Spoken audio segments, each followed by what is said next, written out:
Pimco sees 60% chance of global recession in 3 to 5 years. High debt levels have raised the chances of a global recession in the next 3 to 5 years to more than 60%, said Pimco, which manages the world's largest bond fund. I love how they always put this little disclaimer in there. The world economy goes through a recession about every 6 years. They make it sound like it's something that's natural. It's not a rigged, controlled economy of fraud and siphoning off wealth every 6 years by a small group. No, it's like ebb and flow with the tides and the moon and everything, right? It's very natural. Downgraded, Greece ousted from index of developed countries. The latest setback for Greece, says here, booted the Eurozone member from its index of developed countries. And decision was announced late Tuesday. Says it is the first time the index provider demoted a country from its developed to its emerging market category since the launch of its flagship Emerging Markets Index of 1987. Wage cuts for British workers are the deepest since the records began. The think tank says employees have sacrificed pay to keep their jobs during the longest and deepest slump in a century. So this goes along the line with what I was just talking about, working longer, harder, for less, just really being used up until there's nothing left, until they replace you completely with automation and robots. Britain's workers have suffered more financial pain since 2008 than in any 5-year period of the modern age. Poll says new college grads aren't ready for work. 53% of U.S. employers plan to hire 2013 college graduates this year. The rest aren't hiring largely because they don't have jobs to offer. But it says here, according to the survey, there's more than a sluggish job market to blame. It says this survey revealed widespread dissatisfaction with the graduates' perceived job readiness as well as technical skills mismatched between the applicants and job requirements. Among them are the lack of basic English skills in grammar and spelling. 18% said that graduates come up short in math and computation. 13% faulted the grads' spoken English, and 10% cited a lack of reading comprehension. It says here the biggest complaint by hirers was that graduates lack professionalism or work ethic. Technology eliminating jobs, says this time it might be different. So this is from MIT Technology Review. It talks about this Eric guy and Andrew McAfee, co-author. It says they've been arguing for the last year and a half that impressive advances in computer technology, from improved industrial robotics to automated translation services, are largely behind the sluggish employment growth in the last 10 to 15 years. This is what I've been talking about too. Those jobs that they talk about they're not going to be replaced by humans. They're gone. They're not coming back. So, and it's only going to get worse. So, even more ominous for workers, the MIT academics foresee dismal prospects for many types of jobs that these powerful new technologies, or as these new powerful new technologies are increasingly adopted, not only in manufacturing, clerical, and retailer work, but in professionals such as law, financial services, education, and medicine. Even in Star Trek, they have that where the machines are actually carrying out law. Perhaps the most damning piece of evidence, according to this, I'm not going to try to pronounce his name, but Jolson, is a chart that only an economist could love. It says, productivity, the amount of economic value created for a given unit of input, such as an hour of labor, is a crucial indicator of growth and wealth creation. It's a measure of, quote, well, that's what they say, progress. So, for years after World War II, two lines closely tracked each other, with increases in jobs corresponding to increases in productivity. It says the pattern is clear. As businesses generated more value from their workers, the country as a whole became richer, which fueled more economic activity and created even more jobs. Then, beginning in 2000, the lines diverge. Productivity continues to rise robustly, but employment suddenly wilts. And by 2011, a significant gap appears between two lines, showing economic growth with no parallel increase in job creation. And talking about progress, making societies wealthier, they say that there's a dark side. Technological progress is eliminating the need for many types of jobs and leaving the typical worker worse off than before.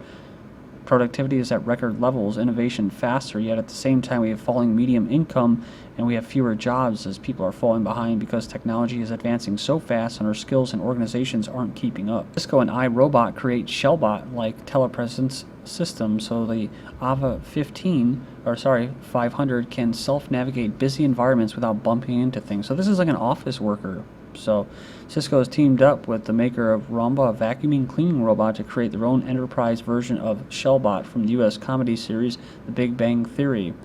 So it goes on here and it says here, the system will enable a remote worker sitting in front of a video collaboration system to meet with colleagues in an office setting or take part in a facility tour. It's designed to enable mobile visual access to manufacturing facilities, laboratories, customer centers, and remote facilities, and a supply chain. This is an older article, or not an article because it's from the 8th of this year, but of this month. But I remember seeing this article about drones delivering pizzas by Domino's a few years back. So, but it says here, what do Amazon and Domino's Pizza have in common? Both will now deliver food to your door in Seattle and Los Angeles, after the former company expanded its Amazon Fresh grocery deliveries. It says here, beyond that, there's not much similarity between the two companies. Robotic bees to pollinate Monsanto crops. Of course, we know that much of what Monsanto offers as far as their products and that are killing off the bees. So now they're just going to replace them with robotic bees. Harvard roboticists are developing a solution to the crisis. Swarms of tiny robot bees made of titanium and plastic can pollinate those vast fields of GMO cash crops. So it says here they're able to borrow from the biomechanics and social organization of bees. Researchers are undergoing the creation of tiny winged robots to fly from flower to flower, immune to the toxins dripping from the petals to spread pollen. They even believe that they will soon be able to program the robo-bees to live in an artificial hive, coordinate algorithms, and communicate amongst themselves about methods of pollination and location of particular crops. And then we have robot retrievers compete in $1.5 million NASA contest. So it goes on here and it says that 11 robots faced off in a Massachusetts field on Wednesday, showing off their ability to independently track down objects in a hunt for $1.5 million prize money at the NASA-sponsored contest aimed at speeding technological development. So when you see articles like this, you probably remember seeing them over the weekend, how the human face might look in 100,000 years, basically saying how people are going to adapt. They're not going to, it's not going to be through natural evolution. It takes a long time. They're going to force it through intervention so that we can colonize other planets. But it's like I've mentioned before, most of the entities or things that will be going to other planets will be drones, will be automated robots. So, but it goes on here, it says 60,000 years from now, our ability to control the human genome will also make the effect of evolution on our facial features moot. As genetic engineering becomes the norm, obviously as the engineer consent so that it's morally acceptable by society, the fate of the human face will be increasingly determined by the human taste. So, all right, next up, this is my website, Global Government News, or GGN. GGNonline.com is the website, and on YouTube, DDarko2012 and DDarko2013 are my YouTube channels. If you're new, go check it out. It's got the information on who I am and that. Also, just some information on chemtrails and that. But there's a huge archive for going back to 2009. So, all right, I'm ready to move here. Talking about slavery. For some reason that theme was in the news cycle today. I noticed reports says Britain's losing fight against modern slavery. UK justice system is losing the fight against modern slavery by prosecuting victims of human trafficking rather than the criminal chieftains. A major new study. A lot of these people get roped into coming over for work or whatever, and by Russia and China and then they or other countries, and then they end up getting roped into basically becoming slaves, work slaves, sex slaves. It's usually in the the promise of a better life, right? U.S. school for disabled found running sweatshops, says the New York Times. So, a school in Rhode Island has been found guilty of operating a sweatshop for kids with disabilities. So the first thing I thought, of course, was the elderly home in There's Something About Mary. You got the old people making quilts. So the 14 to 21-year-olds were paid little or nothing for their work, according to the New York Times. They said the school operated for years, holding contracts with private businesses who reap profits from students who work long hours assembling jewelry. They found the children were paid between 50 cents and $2 an hour, while sometimes working on the weekends, though no actual records were kept. Mexican authorities rescued 275 tomato workers from slave-like conditions. Mexican authorities have rescued at least 275 people who were being held in slave-like conditions at a camp where tomatoes are sorted and packed for export. 39 teenagers were among those being held. So, all right. The crazy thing, of course, is that people that are living in America, like they said, is, you know, you work harder, the country gets richer, which I guess would be nice, but yeah, it doesn't mean that you're not a slave as well. It's all different forms of slavery. Although I don't, I'm starting to question David Icke, whether he's a Zionist or what he is. I mean, he's woke a lot of people up, but I don't know what his real agenda is. But I liked what the saying that he uses as far as the best slave is the one that doesn't know he's a slave, or her, or whatever, or it, I guess. Walmart bought clothing from banned Bangladesh factories. Well, what a shocker! There's all this news coming out of about things like this, and it's like, dude, if you didn't know this, if you weren't aware of this, you need to pull your head out of the sand or out of your ass or whatever it is, because this stuff, most of the stuff that you buy, whether it's Walmart or Target, a lot of this is made in pretty much cheap, almost slave labor conditions in South Asia. Yeah, those, a lot of them phones that you have, they're made by the Apple company.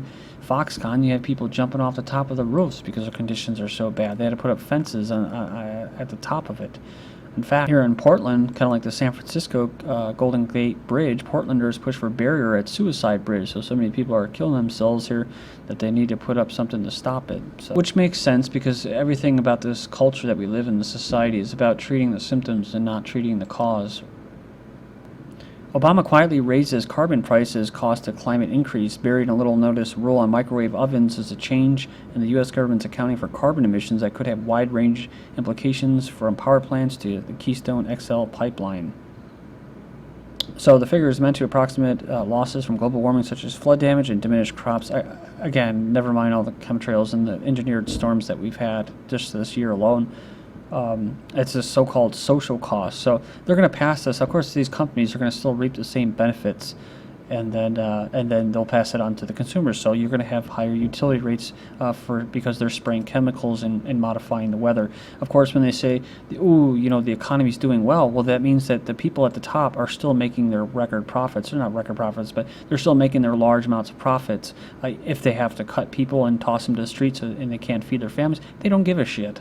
As long as the economy doing well means that the people at the top are still making their profits. When the economy is doing bad, it means the people at the top are not getting their profits that they normally get. So you got to get past that whole us, the economy, us, the workforce, Your human resources. You have monetary value, and that's it. You have no human or spiritual value to this capitalist system.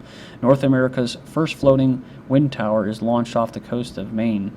So critics say that the turbines would threaten wildlife, and many residents complain that it would drive down property values. So, yeah, I mean, it sucks. At least they're trying, right? I mean, I guess big oil or the natural gas or coal industry probably helped write this article, or they're probably the ones that are the critics. So, Monsanto faces third lawsuit regarding rogue wheat.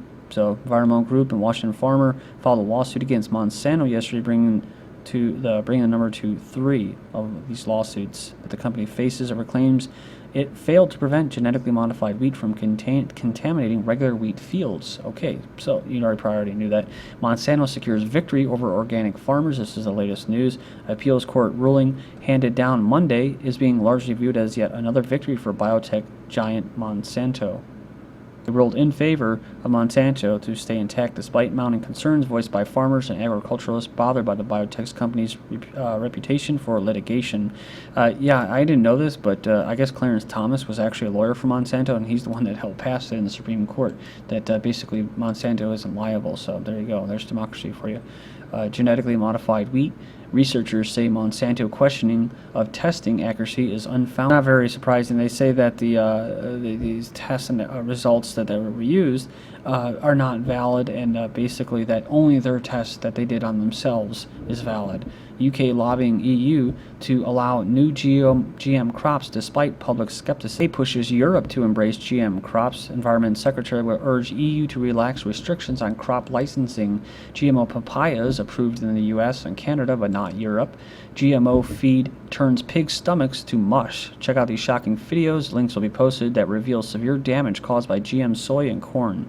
It said a study found that pigs that were fed GMO soy and corn showed a 267% increase in severe stomach inflammation. FDA approves first GMO flu vaccine containing reprogrammed insect virus. And why fracking firms love the Amish. They don't sue, so energy companies are taking advantage of that. This is GGN, and I'm Darko. Thank you.